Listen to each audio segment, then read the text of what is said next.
Hey guys, hope करते हैं आप सभी बढ़िया होंगे। मैं भी बहुत बढ़िया। तो काफ़ी टाइम बाद ये फिर से एक नया व्लॉग आ रहा है। तो ये वाला व्लॉग मेरे लिए तो बहुत खास होने वाला है, बहुत ही ज़्यादा खास। आप लोगों का मुझे पता नहीं।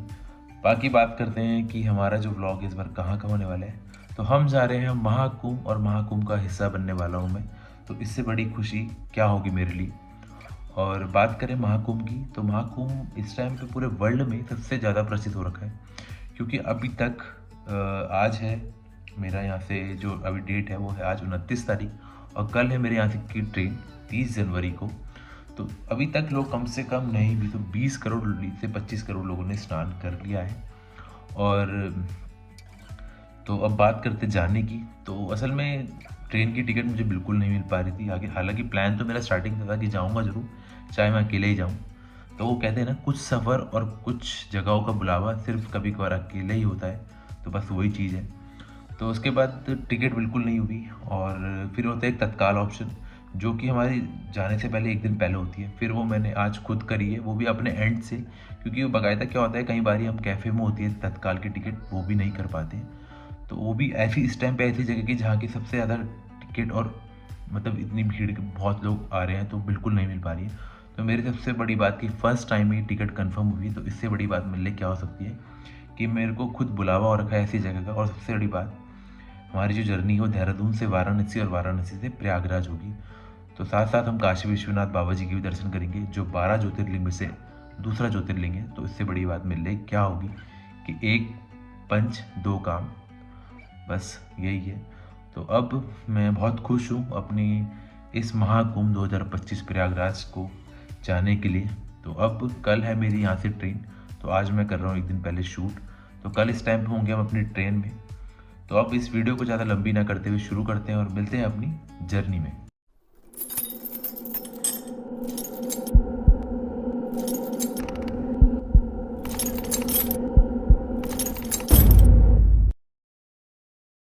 तो फाइनली इस टाइम पहुंच चुके हैं वाराणसी जंक्शन। तो फिलहाल यहाँ से लेते हैं एग्जिट, और उसके बाद कमरा ऑलरेडी बुक कर रखा था मैंने होटल का, तो वहाँ चलते हैं। फिर आपको बताता हूँ कि कैसा हमने आज का हमारा जो स्टे है वो होने वाला है। तो सीधा चलते हैं और फिर वहीं मिलते हैं। तो जंक्शन की बात करें तो बहुत बड़ा जंक्शन है, बहुत ही बड़ा। एक साथ यहाँ नहीं भी तो 10-12 ट्रेनें आ जाती हैं। तो फिलहाल अभी निकल रहे हैं हम BHU, अपना वाराणसी यूनिवर्सिटी। गुड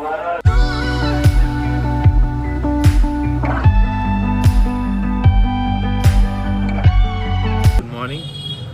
तो सीधा अभी रूम से आ चुके हैं। बाकी कल रात हम वाराणसी पहुंच गए थे, तो अभी निकल रहे हैं हम काशी विश्वनाथ। तो यहाँ से निकलते हैं और डायरेक्ट ऑटो पकड़ते हैं। सबसे पहले जाएंगे काल भैरव।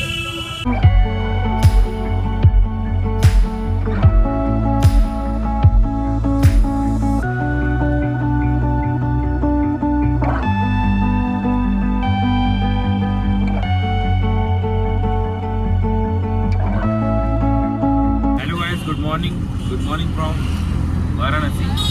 तो फिलहाल अभी है हम जा रहे हैं कैंटोनमेंट। बाकी वहाँ से निकलेंगे काल भैरव, और काल भैरव के बाद काशी विश्वनाथ के दर्शन करेंगे। कहते हैं कि अगर आपको बनारस घूमना है तो यहाँ पे काल भैरव में जाना जरूरी होता है। वहाँ से मतलब एक तरह से लोगों ने मानते हैं कि वहाँ से एक परमिशन लेते हैं, उसके बाद आप बनारस घूम सकते हैं। उसके बाद हम जितने भी यहाँ पे जो नियर बाय स्पॉट होंगे और जो सुंदर स्पॉट होंगे वहाँ जरूर जाएंगे। तो फिलहाल अभी हम भाई जी के साथ हैं ऑटो में, तो निकल रहे हैं हम कैंटोनमेंट। तो कल रात को हम वाराणसी पहुँचे थे रात को 10:30 बजे। उसके बाद मैंने एक रूम ले रखा था, तो बढ़िया रूम था, ठीक था। इसकी कॉस्ट हमें पड़ी थी यहाँ पे 900। और पूरा अपना वैसे तो प्लान ये था कि जल्दी निकलेंगे, बट अनफॉर्चुनेटली आपको सभी को मैं एक चीज़ आता हूँ कि परसों हमारे साथ बहुत बड़ी ट्रेजिडी हुई। असल में देहरादून से 30 तारीख की 9:45 की ट्रेन थी, बट वो ट्रेन 6 घंटे डिले थी, ऐसे ज़्यादा ही। तो इस चक्कर में सुबह 3:30 बजे बैठना पड़ा और पूरा हमें रात भर वहीं रुकना पड़ा। तो उसके बाद कल हम इसलिए यहाँ पे लेट पहुँचे, नहीं तो अदरवाइज हमने दिन में 1 बजे पहुँचना था। तो सारा प्लान ऐसा हुआ, तो पूरा मूड ऑफ हो रखा था। तो तब जाके हम रात को पहुँचे। उसके बाद कहीं बिल्कुल खाना खुना खाया, अपना डिनर वगैरह किया, उसके बाद सीधा सोने चले। तो था तो प्लान ये था कि अर्ली मॉर्निंग में हम काशी विश्वनाथ के दर्शन करेंगे, बट नहीं हो पाया क्योंकि 2 दिन से ऐसे ही हो रखा था। अब जा रहे हैं, तो अभी ऑन द वे हैं। बाकी ये अंकुर बैठ रखे बढ़िया करके, हमारे साथ वाले ऑफिस मेट है, उनका भी फर्स्ट टाइम है वाराणसी के अंदर। बाकी अब सीधा चलते हैं और दिखाते हैं आपको, काल भैरव के दर्शन करवाते हैं।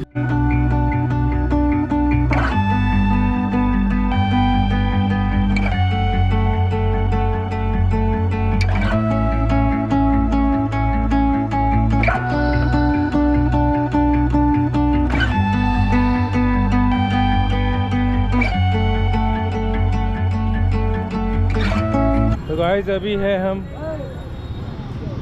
काल भैरव वाली रोड में, बाकी फ़िलहाल वॉक कर रहे हैं क्योंकि अभी मुझे आपको एक बहुत बड़ा सजेशन देना है, तो मैं आपको ज़रूर दूंगा वो सजेशन थोड़ा यहाँ से फ्री होने के बाद।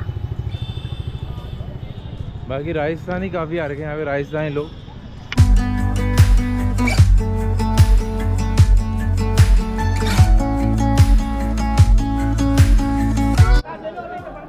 गाइस तो इस टाइम पहुंच चुके हैं हम काल भैरव नाथ में फाइनली, कम से कम 1.5 घंटे के बाद, इतनी लंबी लाइन में आने के बाद तो अब जाके काल भैरव नाथ का मंदिर आया है। और यही वो मंदिर है जो बाबा काशी विश्वनाथ की प्रोटेक्टर है, जो रक्षा करते हैं। और भीड़ देखिए आप, भीड़ कितनी है। काशी कोतवाल की जय।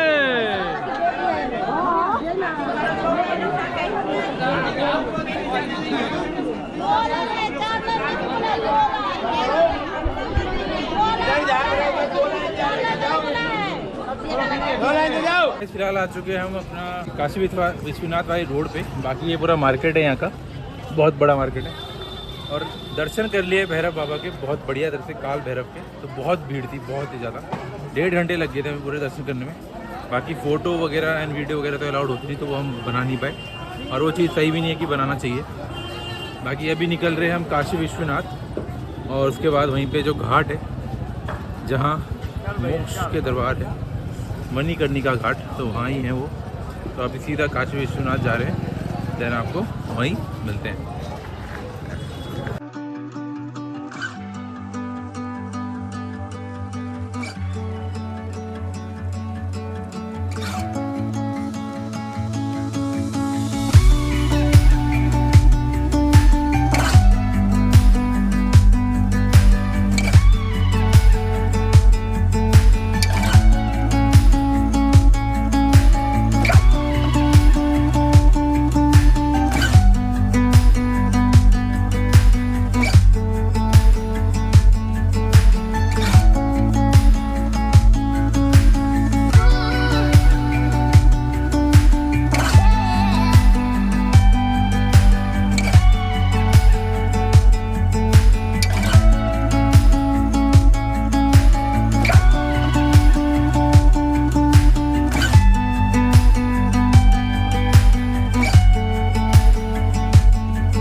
गाइस तो बाकी काशी विश्वनाथ टेम्पल से हमने दर्शन वगैरह कर लिए थे। बाकी मतलब लिटरली पहली बार ऐसा हुआ कोई मंदिर में मुझे 5 घंटे खड़ा होना पड़ा है, और उसके बाद दर्शन हुए।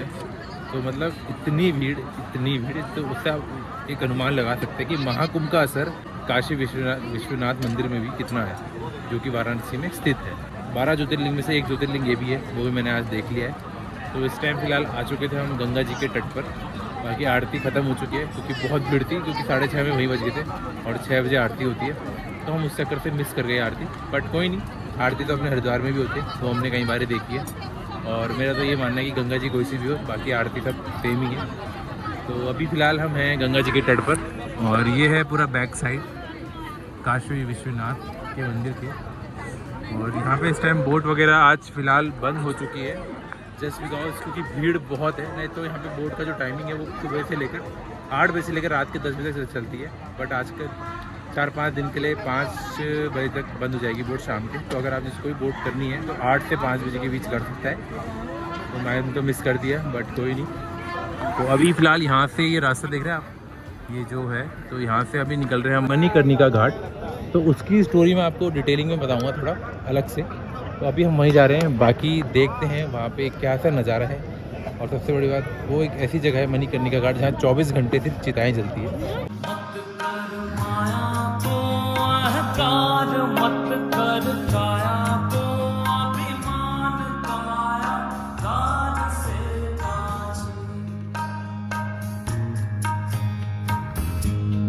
मत कर माया को अहंकार मत कर छाया को अभिमान काया कार से Kachhi. Guys good morning from Prayagraj Mahakumbh 2025 में आप सभी का स्वागत है तहे दिल से। तो कल की बात ये है, कल काशी विश्वनाथ से हम पूरा घूमने के बाद और इतनी भीड़ में दर्शन करने का, मणिकर्णिका घाट घूमने के बाद वहाँ से निकल जाते हैं वापसी नाइट को। और नाइट में आने के बाद हम सीधा अपना बैग उठाने के बाद लंका से BHU यूनिवर्सिटी नियर बाय, और वहाँ से हम आते अपना क्या होता है वाराणसी जंक्शन।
अभी निकलते हैं और घूमते हैं क्योंकि बहुत जगह जाना है, और रात की हमारे देहरादून की आज यहाँ से वापसी है, जो कि ट्रेन तो हमें बिल्कुल नहीं मिल पाई है। तो हमने डायरेक्ट बस कर रखी है दिल्ली तक, और दिल्ली से हम फिर दोबारा देखते हैं कि किस में जाएंगे।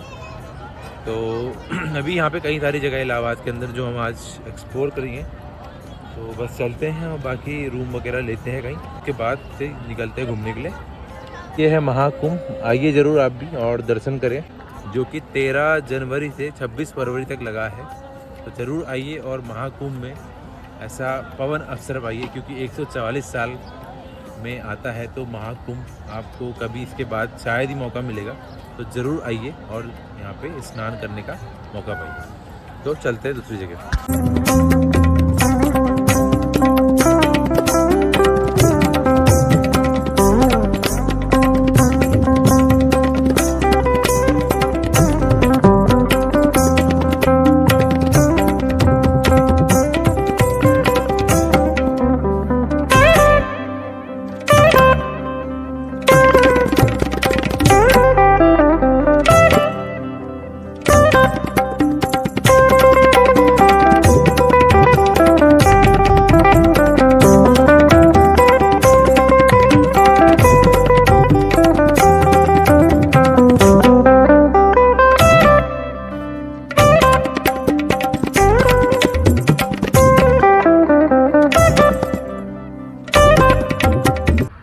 हम कुंभ मेला 2025 देख के आ चुके थे। बहुत ज़्यादा भीड़ थी, मैंने आपको बता दिया था। तो फिलहाल हमने एक जगह पड़ती है शांतिपुरम, वहाँ पे अपना कमरा लिया था, और हमारी बस थी आज से देहरादून की वापसी। वो मैं आपको बता नहीं पाया, सडनली बताना पड़ा। तो ये है, अभी हम देहरादून निकल रहे हैं, ऑन द वे है। तो ये कल सुबह पहुँचाएगी मुझे दिल्ली तक 10 बजे तक, क्योंकि यहाँ से कोई देहरादून तक की कोई बस नहीं मिल रही थी, कोई ट्रेन नहीं थी, क्योंकि कल है बसंत पंचमी का शाही स्नान। तो इतनी भीड़ है, इतनी भीड़ की बहुत ज़्यादा, जिसकी कोई उम्मीद नहीं है। तो सारी सीटें फुल थी, बड़ी मुश्किल से ये बस मिली, तो मैंने इसको कल ही बुक कर दी थी, तो तब जाके मुझे बस मिली है। तो अब सीधा ये मेरे को दिल्ली छोड़ेगी और दिल्ली के बाद फिर मैं देहरादून निकलूँगा। तो ये है कुछ इस तरीके की पूरी बस, इंटरसिटी प्राइवेट बस है। बाकी अच्छी फैसिलिटी है इनकी बहुत। तो अभी खाना खाने के लिए रुके थे यहाँ पे, तो उस टाइम बज चुके हैं 12:30। तो अब यहाँ से निकलते हैं और सीधा आपसे करते हैं मुलाकात दिल्ली में।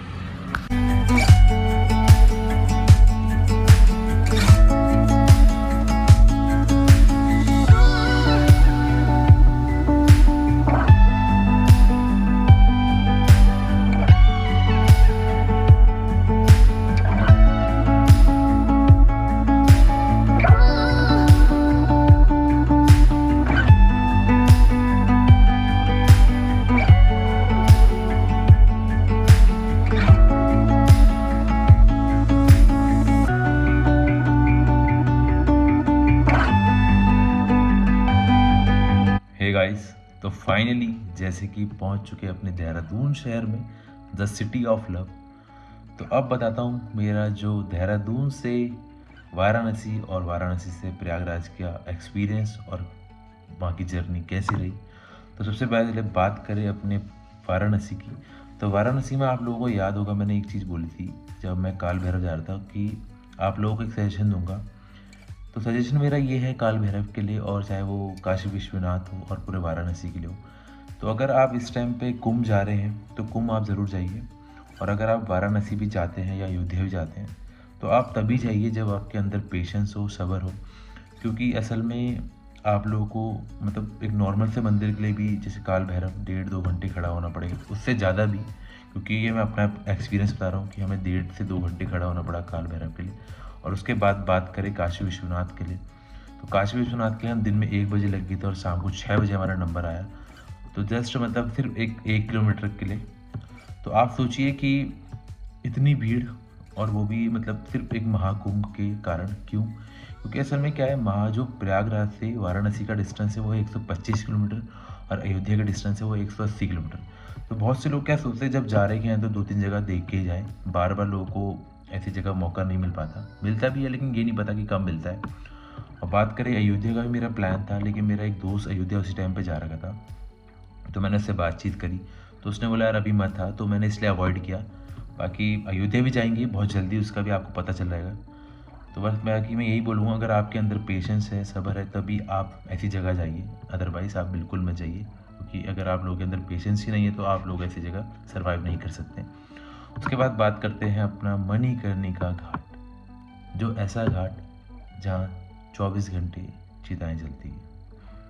तो मणिकर्णिका घाट जब मैं पहुँचता हूँ तो सबसे पहले मैं एक चीज़ देखता हूँ कि मतलब कि हम लोग जो हिंदू धर्म में हम लोग जैसे मान लीजिए कहीं भी अपना जो डेड बॉडी है जब ले आते हैं उसको मतलब आराम से ले आते हैं, कोई वो नहीं, बिल्कुल तरीके से, मतलब कोई हल्ला गुल्ला नहीं।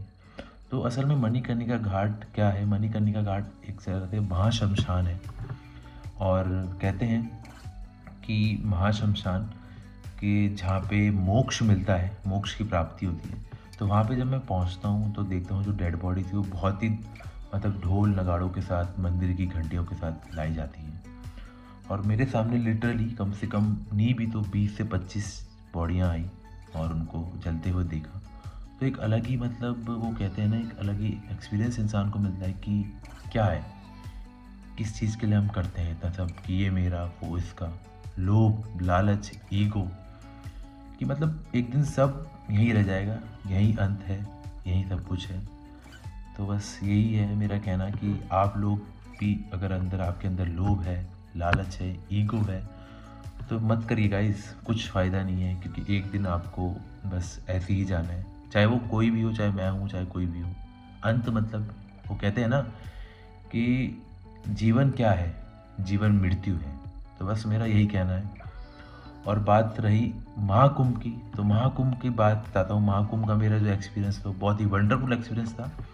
तो सुबह हम 4:30 बजे पहुँचते हैं, रात को हमारी वहाँ से 1:30 बजे की बस थी, और उसके बाद सुबह पहुँचते, सबसे पहले पहुँचने के बाद हम वहाँ पहुँचते हैं अपना झुलसी में। तो झुलसी से हम निकलते हैं अंदर की तरफ। तो असल में जो प्रयागराज में 40 घाट बनाए हैं, और जो लोग कह रहे हैं ना कि प्रशासन सरकार ने व्यवस्था अच्छी नहीं करी है, जो ये ऐसा बोल रहे हैं ना वो गधे हैं। सरकार ने बहुत अच्छी व्यवस्था कर रखी है, प्रशासन ने बहुत मतलब हमारे साथ कोऑपरेट हो रखे, मेरे साथ क्या सभी के साथ कोऑपरेट हो रखे हैं बहुत अच्छे तरीके से। और जो लोग बोल रहे हैं कि ऐसा है वैसा, ऐसा कुछ नहीं है। आप भी लोग डरे मत भीड़ से, ऐसा कुछ नहीं है। ज़रूर जाइए, स्नान करें अपने परिवार के साथ, अपने दोस्तों के साथ, जिसके साथ आपको मौका मिले। और ये मत सोचिए कि वो मेरे साथ नहीं जाएगा तो मैं अकेला हूँगा। वो कहते हैं ना कई जगह का बुलावा सिर्फ अकेले ही होता है, तो ज़रूर जाइए। और सबसे पहले हम वहाँ पहुँचने के बाद निकलते हम अपना मेन घाट में, जहाँ पे संगम है। तो संगम असल में 3 नदियों का है, यमुना जी, गंगा जी और सरस्वती। सरस्वती हमारी नदी वो है जो अर्धदिशीय नदी है, जो हमारी दिखती नहीं है, जिनको श्राप मिला था, जो सीधा मतलब वैसे तो वेस्ट बंगाल में निकलती है। तो वहाँ पे हम गए थे, इसलिए हमें इतनी भीड़ मिली। तो हम बिल्कुल वहाँ पे फ़ोन नहीं निकाल पाए। हमने सोचा हम खड़े ही हो जाए, वही बहुत गरीमत था। तो मेरे लिए एक ऐसे भी एक चीज़ वो नहीं है कि मेरे को फ़ोटो लेनी थी, वीडियो लेनी थी। बस मुझे मेन था कि अपना आप स्नान करूँ और यहाँ से निकल जाऊँ। स्नान करते हैं, उसके बाद आते हैं, थोड़ा फिर रिलैक्स होते हैं, तब पूरा हम दिन घूमते हैं। तो उस संगम के लिए मैं 5 से 6 किलोमीटर पैदल चलता हूँ। तो आप कहीं भी मत कूद जाइएगा संगम समझ के। तो अगर आप जा रहे हैं, क्योंकि मैं ऐसे बोलूँगा क्योंकि इतनी दूर अगर आप जा रहे हैं तो मैं चाहता हूँ आप लोग संगम में ही स्नान करो, क्योंकि ऐसा मौका आपको दोबारा कभी नहीं मिल पाएगा। तो बस वही है, इसलिए हमें 5 से 6 किलोमीटर वो पैदल अलग चलना पड़ा। उसके बाद फिर 9-10 किलोमीटर अलग, फिर हम वहाँ से लेटे हुए हनुमान जी, शिवालय पार्क, तो काफ़ी जगह है। फिर नागा साधुओं के पास, साधु संतों के पास देखा हमने। लेकिन मैंने फ़ोटो और वीडियो खींचना बिल्कुल जायज़ नहीं समझा, क्योंकि वो चीज़ सही भी नहीं है और मैं मानता भी नहीं। तो ये मेरा अपना ओपिनियन है।